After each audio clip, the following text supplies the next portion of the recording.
Hello students, आज की video में हम एनसीईआरटी क्लास 10th के पहले चैप्टर वास्तविक संख्याओं के परिचय के बारे में बात करेंगे। तो अब हम देखते हैं कि वास्तविक संख्याओं की परिभाषा क्या है। परिमेय संख्याओं और अपरिमेय संख्याओं के समूह को हम वास्तविक संख्या कहते हैं। इसे R से प्रदर्शित करते हैं। ये सिंपल सी डिफिनेशन है, या फिर हम इसकी डिफिनेशन कुछ इस तरह से ही बता सकते हैं। वैसी संख्या जिसका वर्ग हमेशा धनात्मक संख्या हो उसे हम वास्तविक संख्या कहते हैं। इसके उदाहरण क्या क्या हैं? 2/3, 4.5, -9, 5.6, 5√3, 75√3 इत्यादि वास्तविक संख्याओं के उदाहरण हैं। अर्थात वास्तविक संख्याओं को संख्या रेखा पर प्रदर्शित किया जा सकता है, जबकि -√3, -√4, -√5 वास्तविक संख्या नहीं है।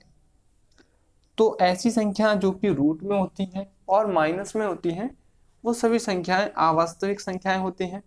उन्हें हम वास्तविक संख्या नहीं बोल सकते। अब हम देखेंगे कि वास्तविक संख्याओं में जो परिमेय संख्याएं हैं और अपरिमेय संख्याएं हैं, उन्हें हम किस तरह से समझ सकते हैं। परिमेय संख्याओं का मतलब होता है कि ऐसी संख्याएं जिन्हें एक भिन्न के रूप में लिखा जा सकता है, यानी कि जिसे P/Q के रूप में लिखा जा सकता है। यानी कि उसमें एक अंश होगा और उसमें एक हर होगा, जहां पर जो Q होगा, Q कभी भी 0 नहीं होगा। तो अगर हम बटे में किसी संख्या को लिखते हैं तो हम बोलते हैं कि ये एक परिमेय संख्या है। इसी तरह से हम इसके उदाहरण देख लेते हैं। इसके उदाहरण हैं कि 3/2, 3/1, 7/5, 1/3। ये इसके उदाहरण हैं।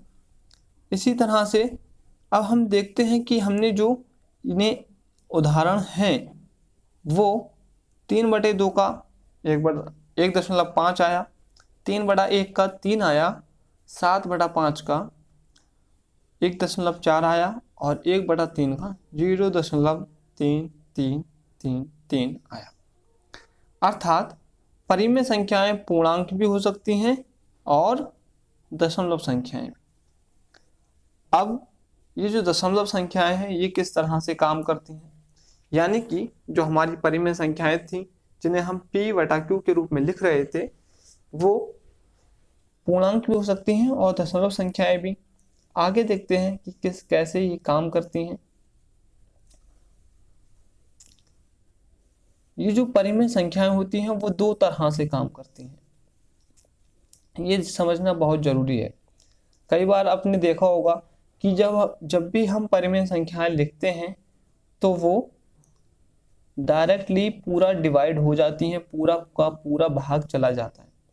तो एक ही बार भाग देने से जब पूरी की पूरी संख्या पूरी हो जाती है, आगे भाग देने के लिए कुछ भी नहीं बचता, तो हम उसे बोलते हैं कि ये संख्या टर्मिनेट हो गई, या फिर हम उसे बोलते हैं कब शांत आवर्ती संख्या। इसी तरह से अगर कोई संख्या ऐसी है जिसे हमने भाग दिया और वो शांत नहीं हुई, यानी कि उसे भाग देना लगातार पड़ ही रहा है, संख्या रिपीट हो रही है, तो हम उसे बोलते हैं कब अशांत आवर्ती संख्या है। इस तरह से हमें देखना है। अब जो अपरिमेय संख्या है वो बिल्कुल उल्टी होती हैं परिमेय संख्याएं की। ऐसी संख्याएं जो P/Q के रूप में नहीं लिखी जा सकती, उन्हें हम अपरिमेय संख्याएं कहते हैं।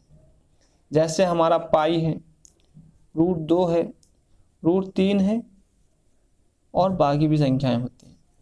तो √2, √3 और पाई ये सभी अपरिमेय संख्याएं, क्योंकि इनमें जो दशमलव रूप होता है वो ना ही रिपीट होता है और संख्याएं भी कभी एंड नहीं होती, ना ही हम इन्हें P/Q के रूप में लिख सकते हैं। ठीक, अब हम बात करते हैं पूर्णांकों की। ऐसी संख्याएं जो अपने पूर्ण रूप में लिखी जाती हैं उन्हें हम पूर्णांक कहते हैं। जैसे 5 है, 3 है, 4 है। और जब इन पूर्णांकों को हम माइनस में लिख देते हैं तो ये ऋणात्मक पूर्णांक कहलाते हैं, और जब हम प्लस में लिख देते हैं तो ये धनात्मक पूर्णांक कहलाते हैं। ये इतनी सिंपल सी बात है। यहाँ पर आप एग्जाम्पल देख सकते हैं और इस वीडियो को पॉज करके इसका स्क्रीनशॉट ले सकते हैं। ये काफ़ी सिंपल चीज़ है, आपको समझ में आ गया होगा। अब हम देखते हैं पूर्णांक, पूर्ण संख्याएं क्या होती हैं। पूर्ण संख्याओं का मतलब यह है कि जो प्राकृतिक संख्याएं हैं, जैसे कि 1, 2, 3, 4, 5, 6 अनंत तक चलने वाली, उनमें अगर हम 0 को भी शामिल कर लें, अगर हम शून्य को भी शामिल कर लें, तो वो सारी संख्याएं पूर्ण संख्याएं हो जाएंगी। जैसे यहाँ पर मैंने आपको समझाने की कोशिश की है, हमारे पास प्राकृतिक संख्याएं हैं 1 से लेकर अनंत तक, और इसमें हमने 0 को भी शामिल कर लिया, तो ये हमारा पूर्ण संख्याओं का एक समूह बन गया है। तो ये पूर्ण संख्याओं की परिभाषा थी। अब हम देखेंगे कि और कौन सी संख्याएं हैं जिनको हमें समझने की जरूरत है। तो अब हम देखते हैं अभाज्य संख्याएं। अभाज्य संख्याएं ऐसी संख्याएं होती हैं जो खुद से भाग दी